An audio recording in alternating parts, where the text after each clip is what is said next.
Welcome to the Business Brains and BS podcast, the podcast for people building businesses, battling their own brains, and occasionally stepping in a little BS along the way. So, today I wanted to pick Greg's brain a little bit. I've been talking with some clients recently, and effective communication between business owner and employees has kind of been a recurring theme. So, Greg, since you're in the communication business, I thought that might be kind of fun to dive into. So, where I tend to start with my clients, and maybe this is the right place, maybe this isn't, is to focus on clear expectations and making sure that their employees understand that, because so often that tends to be the frustration, is that this employee isn't doing what they're supposed to do. And my default is, as I said, okay, well, do they understand exactly what they're supposed to do? So if I were to send one of my clients and their employees to you for couples counseling, I guess how would you how would you go about it? Yeah, there's a couple things. You said clear expectations, and that word clear is not as easy as we might think. Um, so one exercise that I'll do with people sometimes that can be eye-opening and then effective, if they continue to practice it, is, we have an agreed upon situation, whatever it is we're dealing with here. Because that's when this stuff comes up, right? Like, no one is upset about communication when life is good, it's when there's a problem, right? Um, so we start with that, like, okay, we have this problem here, and I want like, one of you write down your thoughts on this problem. I wanna know from your perspective, what's happening here, and then the other one, you write down your thoughts on this problem. What happens to people, and this happens in this type of situation where, like, interactions between 2 people, but it happens internally, individually as well. We have whatever this thing is that happens, the situation or the experience or whatever, and then we have our reaction to it, some kind of emotion, some kind of behavior, whatever, um, and what we forget is that in between the thing that happened and our response is some kind of thought. It's how we perceived it. It's what we thought about it.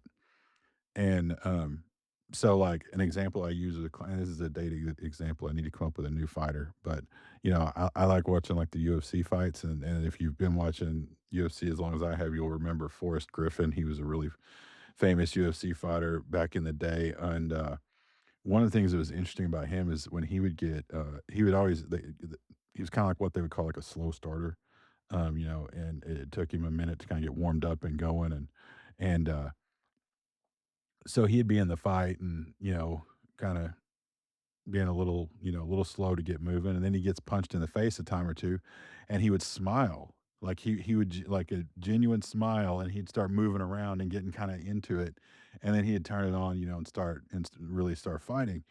And I even heard him talk about that, like, sometimes I just need to get, punched in the mouth to kind of remember I'm in a fight. And there's this picture of him after he'd won a big fight where his face is just covered in blood, and he is smiling ear to ear, genuinely could not be happier. And I always think about that picture, and I think, okay, so for me, if someone punches me in the face, my response is not gonna be to smile. I'm gonna be afraid, or I'm gonna be angry, I'm gonna run, I don't know what I'm gonna do, but I'm pretty sure I'm not gonna smile, and if I get beat up like that where my face is all bloody, I'm certainly not smiling.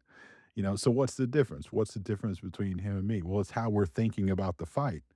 I'm viewing it as, this bad thing that could lead to, injury, could lead to, legal problems, could lead to who knows what. Um Whereas he's looking at it, he's thinking of to him, a fight is, a chance at, financial gain, at, popularity, whatever. He just sees it differently. He has a different perspective on getting punched in the face than I do, so he has a different response. Um, so we're all different. We all have different personalities, we all have different backgrounds, different baggage, different things we've been taught all along the way.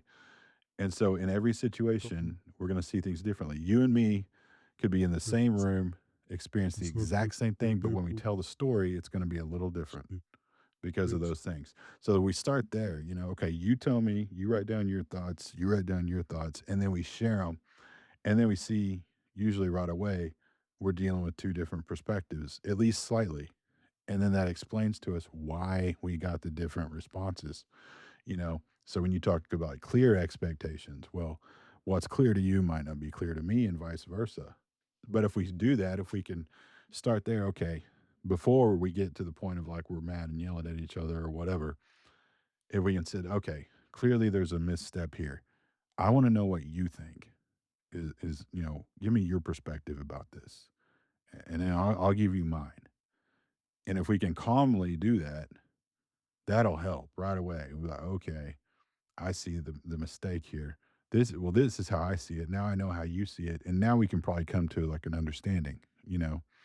Um, so that's one thing that I definitely encourage people to do is calmly share your perspective on what's happening right here before things kind of escalate, and don't assume that they see it the way you see it, or that they are going to hear it the way you meant it.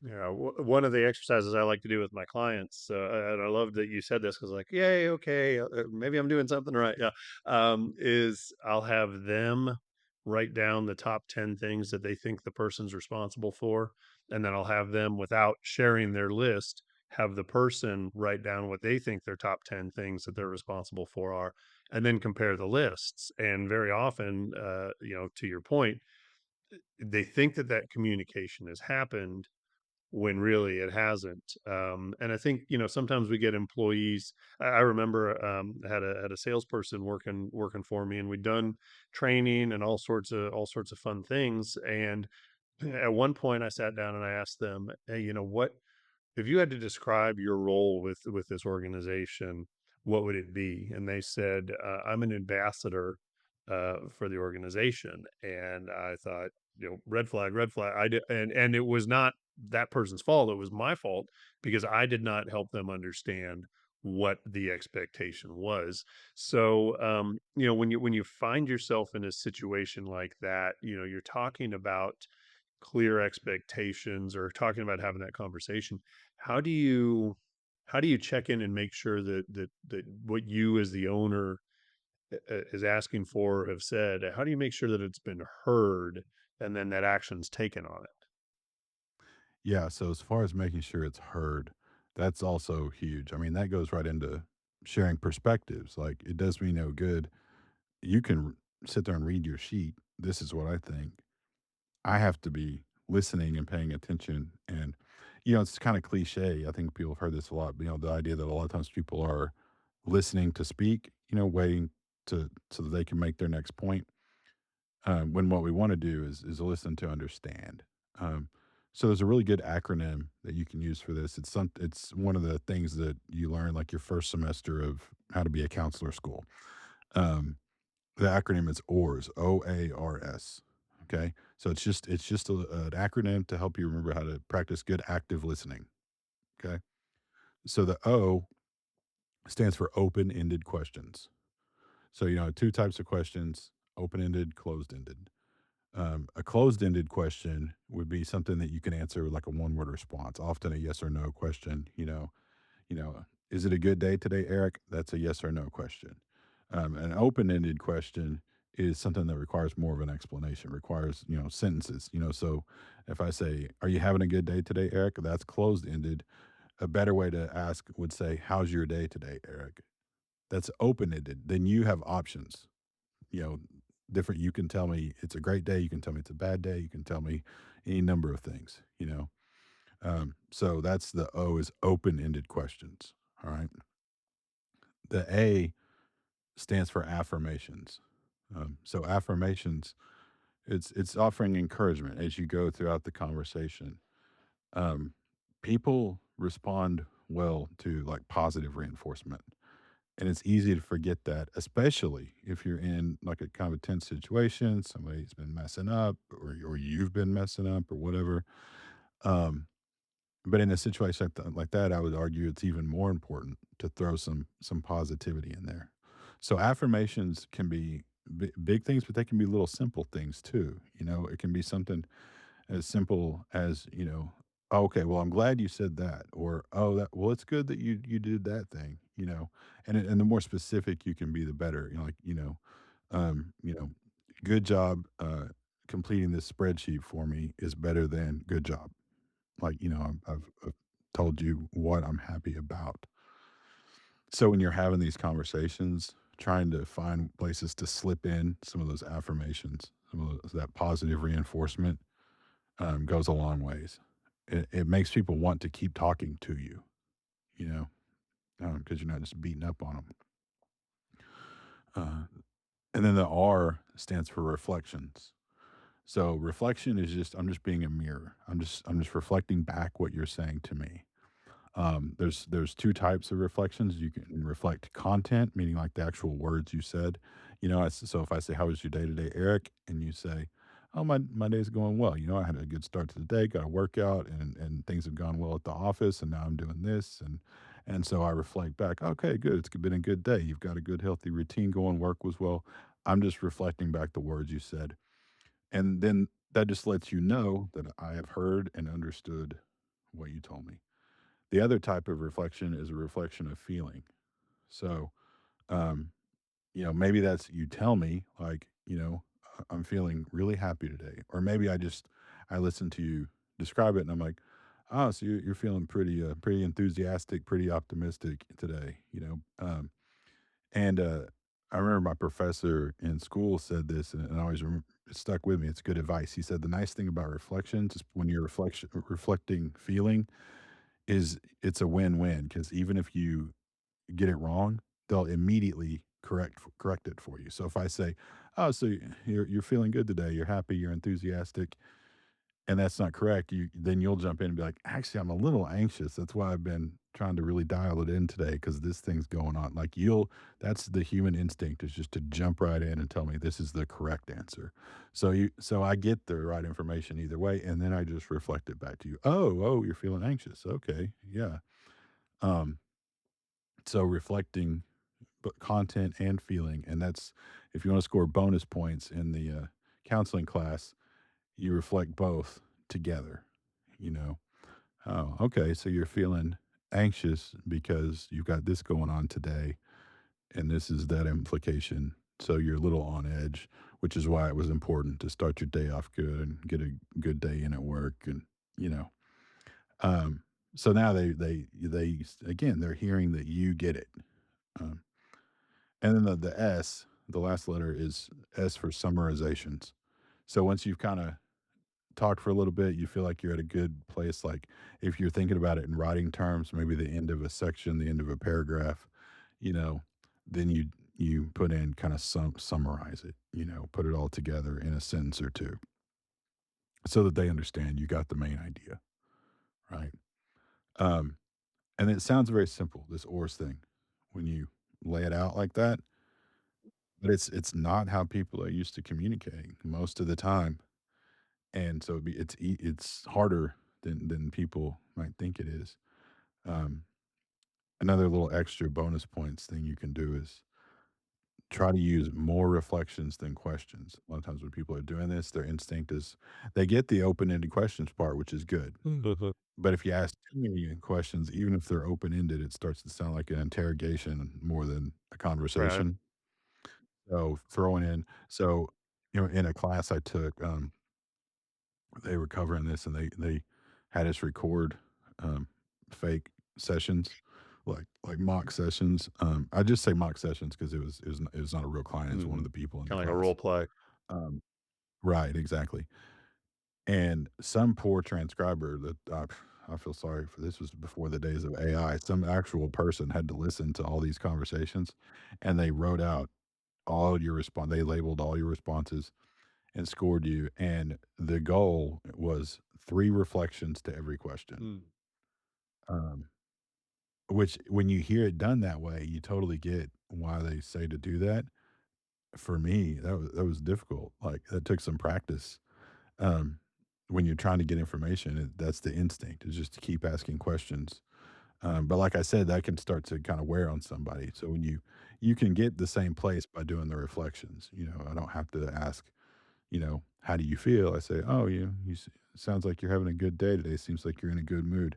I'm getting at the same information without an interrogation, you know? Um, so that's a really good acronym that people can practice, and I say practice, I think they should Mhm. because again, it's not, I think, what comes natural a lot of the times.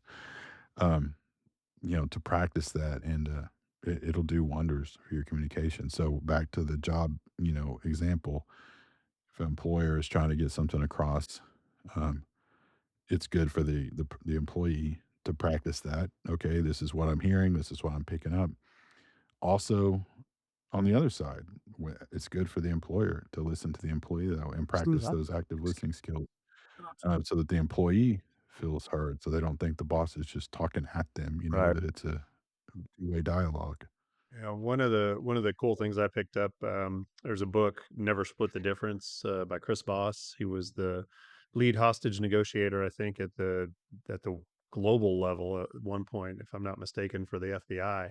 And one of the things he talks about is mirroring. And I really like to use that kind of tying into what you were saying as far as so it doesn't feel like it's like you're being questioned for something, and it's simply just using the last three words or kind of paraphrasing what the person said, but with a question, So if you said, "I'm having a great day," and I said, "Great day," it would automatically make you start, or elaborate on that. And I was doing some sales training with a client once, and I taught them about mirroring, and it was so funny because the owner of the business had a teenage son, and I came back the next week, and part of their homework was to go and try mirroring in different situations in their lives, whether it was at work or at home. And the owner came up to me and said, "I'm not sure how everybody else did with this, but that's a Jedi mind trick. My 14-year-old son, who never talks, I started using that. I couldn't get him to shut up." So it was just a really, really neat trick. So let me ask you this: what we're talking about right now is all fine and good if the situation is cordial. But how do you change things if maybe there's some friction there? If, maybe I've called this employee in a couple of times and had some conversations with them about you got to do better, and now maybe they have a little bit of resentment, and I'm getting frustrated because they're not doing what they're supposed to do, and tensions might boil over. So how would you handle that situation a little differently? Yeah, it doesn't do any good to try to have a productive conversation when people are emotionally charged. Something I'll tell clients sometimes is, if we're to the point where we're raising our voices, any chance of productive outcome is out the window. So the move there is just to take time, take 10 minutes, take whatever you need and calm down. Take time and take look at it as like taking a break, because what some people will do, and this is not effective either, is they realize they're upset and they need a break, and they go away and then they calm down, but now they're calm, so the problem doesn't seem as big Mhm. anymore, and they never get back to it. And then it's just a we're just on a clock until this comes up again. I mean, I worked with clients where, like a married couple that's been the last 20 years of their marriage. Right. Is we fight, we go our separate ways, we calm down, we come back, we have dinner, we never actually resolve the issue.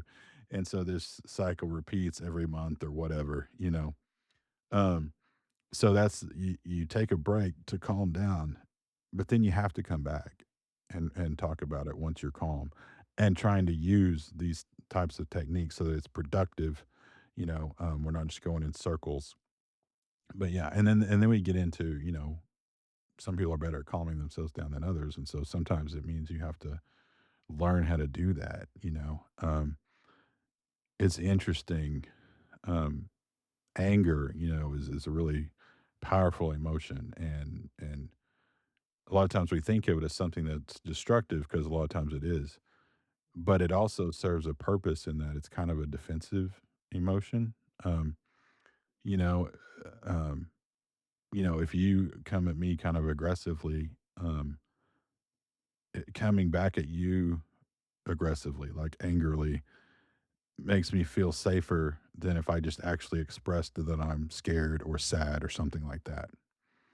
Um, that happens sometimes where like somebody is angry and they don't want to calm down because this is how they protect themselves, or in like a work situation, maybe someone who's like a that's in some kind of leadership role at work. Sometimes I've encountered this where people think that's what's necessary to get results, you know. So one of the things we'll talk about is different types of like conflict resolution, or different ways to handle conflict.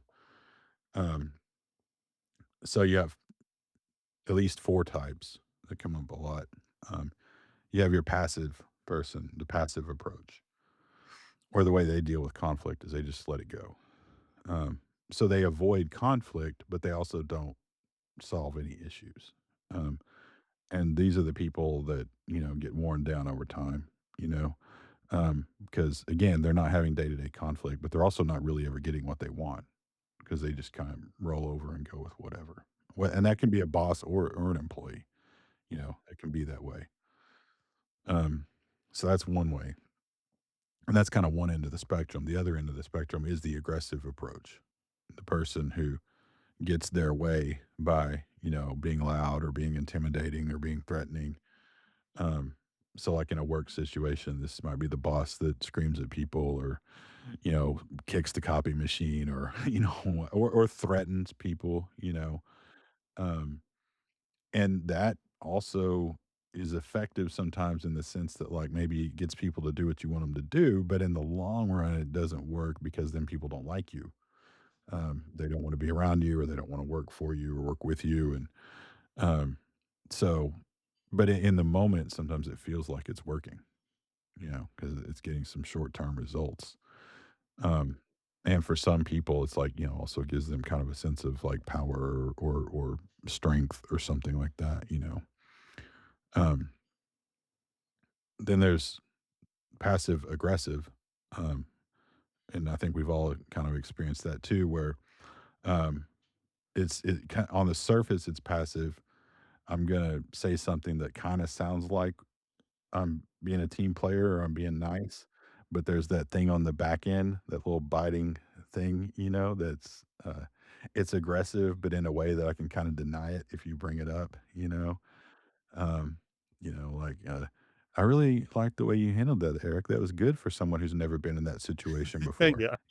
Like, or what, like you were excited for half the sentence and then you were like, wait, what? And um, that's in my opinion, that's the worst. It's easier sometimes, I think, to deal with an aggressive person than a passive aggressive. At least you know where the or at least you know where the Right. aggressive person stands. Um, so the passive aggressive, they just annoy everybody. Because you're not the passive person who just lets it go and is easy to deal with. And you're not the aggressive person who I may not like you, but at least it's out in the Uh-huh. open.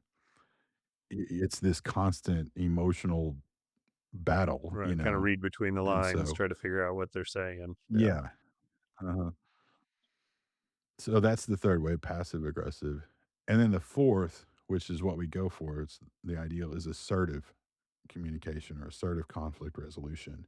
Assertive is I'm honest, I'm gonna tell you what I think, tell you what I want, but I'm not gonna be aggressive about it, it's you do with it what you want, okay? So, like, as a boss, it could be, "This is the expectation. This is what happens when you meet the Mhm. expectation. This is what happens when you don't meet the expectation. And so we're gonna roll with this right here." Or if you're the employee, "I'm really comfortable with this, I'm this sounds good to me. I'm uncomfortable with this, or I don't have what I need to complete this task." It's just being straightforward with people, so it's not, if you're the employee, it's not, "Well, you're an idiot, you don't know what Mhm. you're doing, I know better," or it's not like, "Okay, whatever," when in your head you're thinking, I'll never get this done. It's just being honest. It's the most honest, transparent type of communication. And then if it doesn't work, then you just have to figure that out. If it's a boss and an employee type situation, the boss can be assertive and say, "This is the expectation. This is what happens when you meet the expectation. This is what happens when you don't." And then the employee has the opportunity and they can come in and say, "I'm not sure I like that expectation," or "I'm not sure I can meet that expectation," or "Here are my concerns with that expectation." And then they can have an honest dialogue and try to solve it. Um, so that's what we go for is, first of all, calm down. You know, don't try to solve problems when you're fired up. If you are fired up, take a break and try to be assertive. You know, just say what you mean what you say, but don't be a jerk Mhm. about it, you know? And if you can't work it out, that's okay. I mean, something I've heard you say a lot is, you know, like coach them up or coach them out, you Right. know, like it's not the end of the world if you figure out that this is not a good fit. It's probably the best thing for both parties, you know? An amicable breakup's always the best kind of breakup, you know? But we don't get there usually without honest Right. communication. So let's say that I'm a leader, a business owner or manager, and I know that I have to have a tough conversation with somebody. Now, in a perfect world, it shouldn't be coming as a surprise, right? When I was in corporate America, that's whenever I fired somebody, it was not a surprise. There were always the hard conversations that were had. There was documentation, all of those things. So I say that to say, even though all that documentation was there, even though they very well may have known that it was coming, it was still an emotional um, experience for me having to have that tough conversation with the person. So, what advice would you give to a leader or an owner who has to have a tough conversation, whether it's letting somebody go or, you totally screwed this up and it cost us $150,000? What would you say that they should do to prepare so that that conversation goes as well as possible? Yeah, well, the first thing comes to my mind is, and this could be an entirely different Hmm. episode unto itself, but, working on being able to regulate your own emotions, which is another one of those things that's often easier said than done, but trying to, keep yourself calm and grounded. Um, and then something that helps me in those moments is reminding myself, like, the bigger picture, why this is a problem, I think I've said this before on here, but, the times that I've had to let people go, I've never had to terminate someone from a job without where I didn't think about the impact on their life. You know, this sucks for them. I get it, and if that's the only thing I focus on, probably never do it, probably never fire anybody.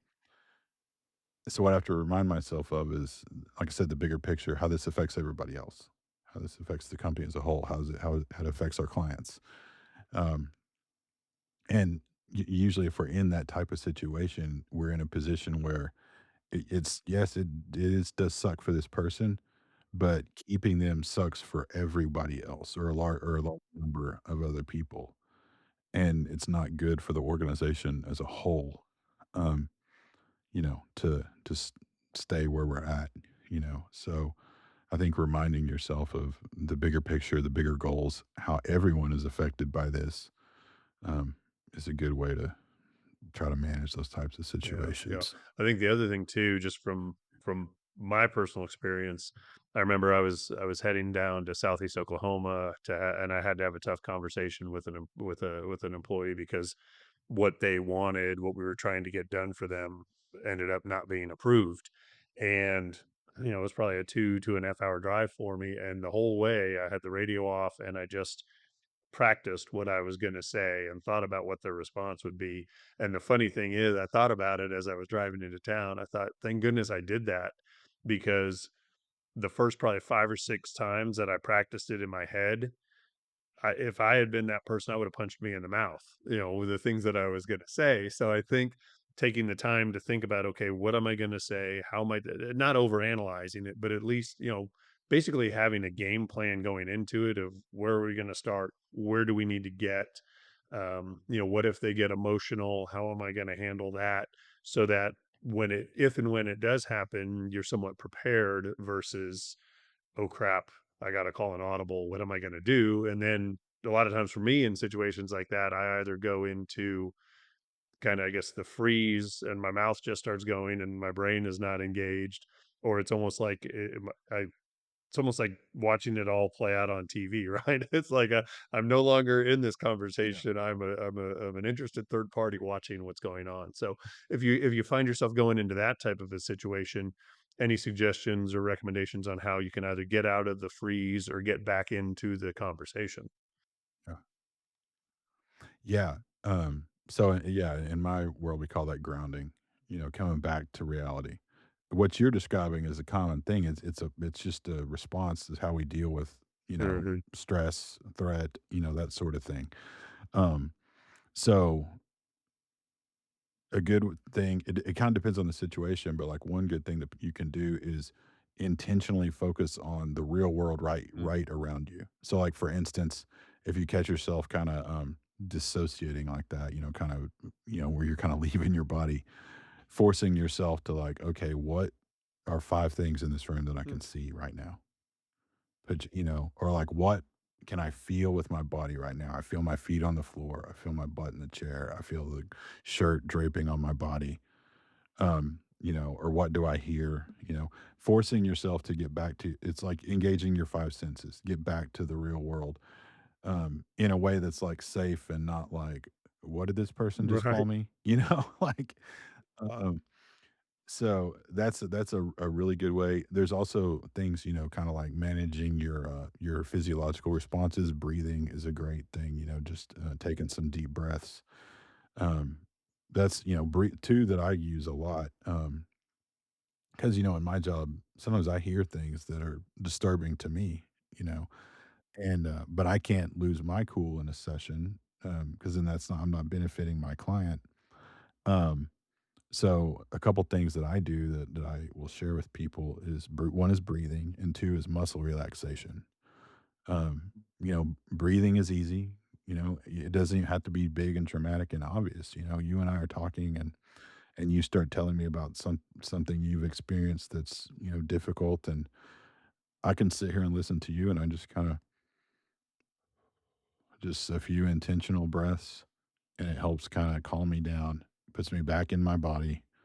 um and then the muscle relaxation, when we're tensed up like that, when we're stressed out, our body naturally tenses up whether we realize it's happening or not. So, forcing yourself to like, okay, relax my shoulders, relax. Because for me, like I usually feel on like my neck and shoulders, kind of upper back. And so I'll tell myself, okay, relax your shoulders, relax. I'm not saying it out loud, but I'm intentionally doing it. And like I said, I'll share that with clients and I'll tell them I do that in therapy sessions all the time. And the client has no idea I'm doing it. It's just a way to kind of bring myself back to a good spot. So those are just a couple tricks, that people can do to kind of get back to the real world. And yeah, that's I know you kind of already touched on this, but this is where like the preparation really helps. The preparation meaning like the clear communication on the front end, because if you've had those conversations, that's here's the expectation, here's what happens when you meet it, here's what happens when you don't, then you can say, okay, I understand, but when we met on this date, we had this discussion, and this is what we said would happen, and now this is what's happening. You know, um, doesn't mean that they'll like it, but because what you don't want to do is get in the emotional back and Right. forth, and that's not going to Yeah, solve and anything. I kind of thinking back to, I've talked to a number of clients about this. Is if a employee isn't performing, the first place we need to look is in the mirror.